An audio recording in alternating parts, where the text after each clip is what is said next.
Lester here. You'd be surprised how much of it's mine. Do I know you? Now, my rules are simple. You mess up, you answer to me. So what did you do wrong? I haven't done anything wrong.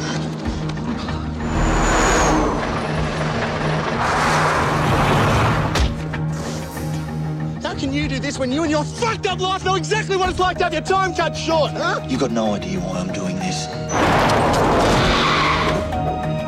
Anyone who doesn't have the guts to make their own luck deserves to have their money taken off them. You really think you're going to get away with this? I have to. Who is that? Should I know? We just turned up. What are you going to do? Deliver you.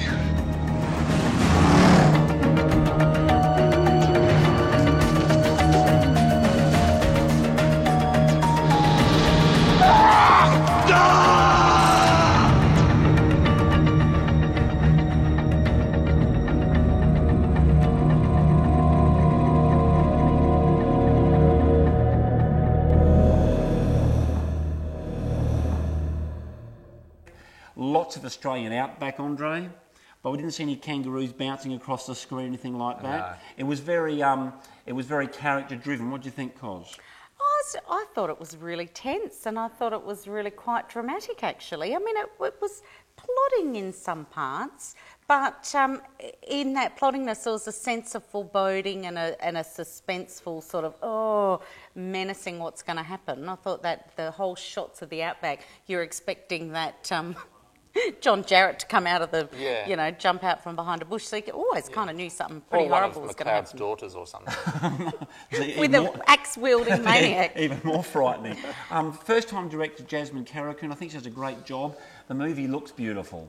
And it's actually very meticulous, cinematography-wise, and I think that's great.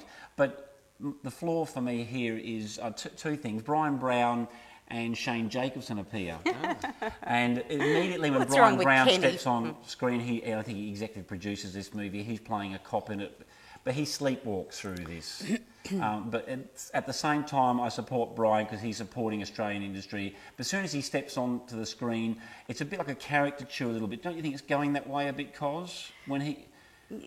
Yes, because he's so well known, and you just sort of go, "Oh, it's Brian." Yeah. And very laid back as usual. And Shane Jacobson plays a truckie, so it's really a two-hander. This movie. It's about two people, but there's some light relief with Shane Jacobson as a truckie.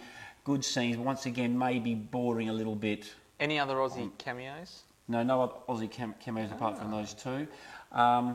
So that was, I guess, that's a little bit of a flaw in that those characters are refreshing, but they border on, like I said, caricatures towards the end, I think. But Shane Jacobs does add a bit of black humour, which is needed in it. The flaw for me is that it doesn't work as a thriller. It's very laboured, and even though it starts off frenetic, it's very laboured and slow-moving. So I won't say boring, because you don't know what's going on. Yeah. Go on. It's intriguing. It's not boring. It's not boring, and I really like the way the characters' motivations and their situations that they were in, and everything kind of just unfolds along this huge, great road trip journey. Scoring. I thought that was good about it.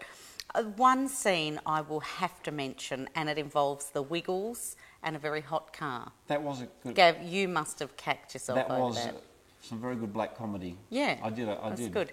I'm going to go full price because I just thought it was great, good fun. I was really intrigued, and it's not U-Turn, and it hasn't got the soundtrack of U-Turn. Anyone who's ever heard the soundtrack for U-Turn, well, it can't be full price. I've kept it at home. Yeah, but U-Turn is better than full price. You're giving it an Aussie U-Turn is one of my favourite movies, and it's one of my favourite soundtracks. So that's right up there. This isn't, but it's similar, and hey, it's probably got the Wiggles on the soundtrack. Full price plus GST. Tight Ass Tuesday for me, because the major flaw, like I said, for me anyway, is the pacing of this movie. It's uneven, and I think, unfortunately, for all its merits... It's not glacial. No, it's definitely not glacial like that David Lynch movie. But I think what's going to happen, unfortunately, here is people probably won't be dying to get out there and see this movie. They probably won't get into it because it moves at a snail's pace towards the end. But Tight Ass Tuesday. All right. Sounds Travis McMahon from NIDA and David Lyons They're from very NIDA. good. They're great. Both Two leads are good. graduates. Like, well done. All right.